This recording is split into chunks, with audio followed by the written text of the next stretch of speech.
ಅವನಿಗೆ ಜ್ವರಕ್ಕೆ ಮಾರ್ಫಿನ್‌ಗಿಂತಲೂ ಪ್ರಬಲವಾದ ಔಷಧ ಬೇಕು. ಆದರೆ ನಾನು ಆಂತರಿಕ ರಕ್ತಸ್ರಾವದಿಂದ ಬಳಲುತ್ತಿದ್ದಾಗ ಅವನು ನನ್ನನ್ನು ವಿಚಾರಿಸಲು ಕೂಡ ಬರಲಿಲ್ಲ. ನನ್ನ ಗೆಳೆಯನಿಗೆ 5 ದಿನಗಳಿಂದ ವೈರಸ್ ಜ್ವರ ಇದೆ. ಕಳೆದ ಶುಕ್ರವಾರ ಅವನ ತಲೆನೋವು ತಡೆಯಲಾಗದಷ್ಟು ಇತ್ತು ಎಂಬ ಕಾರಣಕ್ಕೆ ನಾವು ಎಮರ್ಜೆನ್ಸಿಯಲ್ಲಿ 8 ಗಂಟೆ ಕಳೆದವು. ಎಲ್ಲವನ್ನೂ ನಾನೇ ಮಾಡಿದೆ.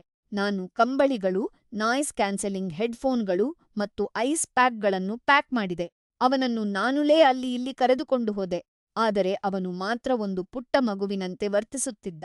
ಸಿಬ್ಬಂದಿ ವೇಗವಾಗಿ ಕೆಲಸ ಮಾಡುತ್ತಿಲ್ಲ ಎಂದು ಅವನು ದೂರು ನೀಡುತ್ತಿದ್ದ ಮತ್ತು ಇನ್ನು ಹೆಚ್ಚಿನ ದಿಂಬುಗಳನ್ನು ಕೇಳುತ್ತಿದ್ದ.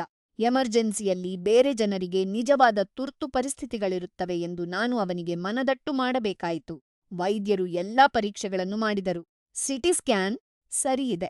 ರಕ್ತದ ಪರೀಕ್ಷೆ ಸರಿಯಿದೆ. ಕೊನೆಯದಾಗಿ ಏನು ಗೊತ್ತಾ? ಅದು ಕೇವಲ ಒಂದು ವೈರಸ್ ಮಾತ್ರ. ಅವರು ಅವನ ನೋವಿಗೆ ಒಂದು ಪ್ರಬಲವಾದ ಔಷಧ ನೀಡಿದರು. ಸಾಮಾನ್ಯವಾಗಿ ಇದನ್ನು ತುಂಬಾ ವಯಸ್ಸಾದ ರೋಗಿಗಳಿಗೆ ಮಾತ್ರ ನೀಡುತ್ತಾರೆ. ಈಗ ಅವನು ಮತ್ತೆ ಅಲ್ಲಿಗೆ ಹೋಗಬೇಕೆಂದು ಹಠ ಮಾಡುತ್ತಿದ್ದಾನೆ.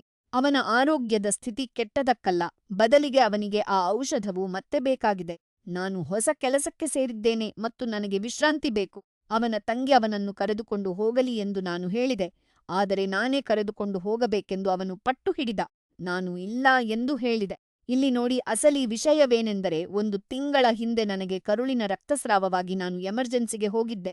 ಆಗ ಅವನು ನನ್ನನ್ನು ನೋಡಲು ಕೆಲಸದಿಂದ ಹೊರಬರಲಿಲ್ಲ. ನಾನೇ ಕಾರ್ ಚಲಾಯಿಸಿಕೊಂಡು ಹೋಗಿ ಎಲ್ಲವನ್ನೂ ಒಬ್ಬಳೇ ನಿಭಾಯಿಸಿ ನಾನೇ ಮನೆಗೆ ಬಂದೆ. ಈಗ ಕೇವಲ ಸಾಮಾನ್ಯ ಜ್ವರಕ್ಕಾಗಿ ನಾನು ಅವನನ್ನು ಆಸ್ಪತ್ರೆಗೆ ಕರೆದೊಯ್ಯಲು ಒಪ್ಪದ ಕಾರಣ ಅವನು ರೊಚ್ಚಿಗೆದ್ದು ಕಿರುಚುತ್ತಿದ್ದಾನೆ. ಅವನ ಪರ್ಸನಲ್ ಡ್ರೈವರ್ ಆಗಲು ನಾನು ನಿರಾಕರಿಸಿದ್ದು ತಪ್ಪಾ?